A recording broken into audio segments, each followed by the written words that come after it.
Good afternoon everyone, I am Ananya. And I'm Sanjana. We are from the Coorg Institute of Dental Sciences, Virajpete, Karnataka, India.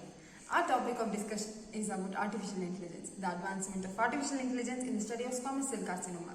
A little bit discussion on squamous cell carcinoma. Squamous cell carcinoma is defined as a malignant epithelial neoplasm exhibiting squamous differentiation and is characterized by the formation of keratin and or presence of the intercellular bridges.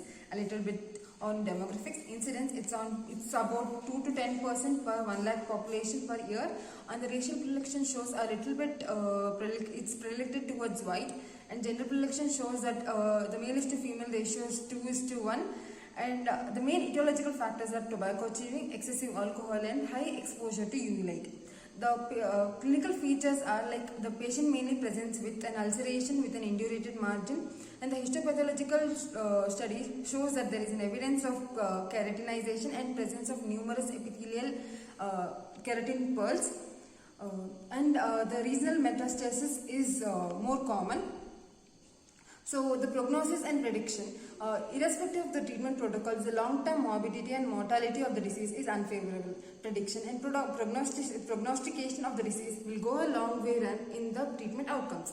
A little bit discuss introduction to artificial intelligence. Advancement of research in the field of artificial intelligence has enabled the doctors to provide a quality patient care as it's more accurate and simple.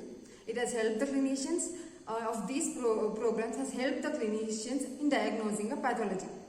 How can artificial intelligence help healthcare? It reduces the cost and can impact population health. By mimicking the cognitive thinking, it brings a paradigm shift towards the healthcare, increasing the availability of healthcare data, and there is a rapid progress of analyticals. The objectives of this study is to examine the capability of Mediva, artificial intelligence, in predicting the association between the patient parameters and treatment outcomes in 22 patients of squamous cell carcinoma. In squamous cell carcinoma, we generate predictive algorithms based on this data. The background of the study is, this is a retrospective study that was conducted in the patients who presented with squamous cell carcinoma at CIES. Institutional review was not needed as there was no alteration in the patient care, but informed consent was taken from all patients. This was a descriptive study and there was no planned intention. I'll now hand over it to my colleague Sanjana. Let's go to the methodology. A total randomly selected of 197 cases were reported in the Coorg Institute of Dental Sciences were found in the Mediva software between 2005 and 2020. Details were between February 18 and February 22. Data were generated on 24th of February. Statistical software used were Python for exploration, SPS and R for analysis, and Excel sharing its results. Now let's go to the patient report.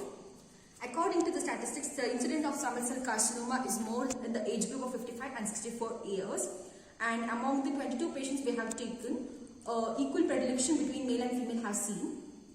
The main pain and ulceration is a common symptoms of squamous cell carcinoma, and maximum squamous cell carcinoma patients are smokers.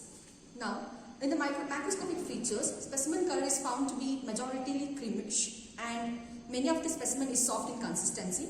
Most of the specimen size is reported between 0.5 and 1.5 mm. And incision biopsy measure was recommended, and smallest specimen was found to be 59%. Microscopically, stratified squamous non-keratinized epithelium and stratified squamous hyperkeratinized epithelium were seen. 4.2% of inflammation is seen among 22 patients reported.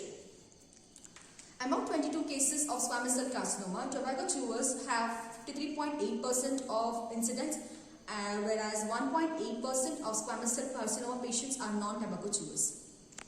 In the current smokers, squamous cell carcinoma is found to be 83.3%, whereas in non-smokers or people who have quit smoking, 40.7% of squamous cell carcinoma has reported. Non-smoking to the swelling and lymph node involvement, 23.4% of patients have been seen, and 95.5% of patients have lymph node involvement and swelling of lymph node. Let's come to the conclusion of our presentation. The patient profile generated on the limited data shows that following algorithm of squamous cell carcinoma can be associated with the alcoholism, smoking and tobacco chewing. However, the generation of a hypothetic algorithm is an existing development and it's an exciting research will be pursued further by us. Thank you. Thank you.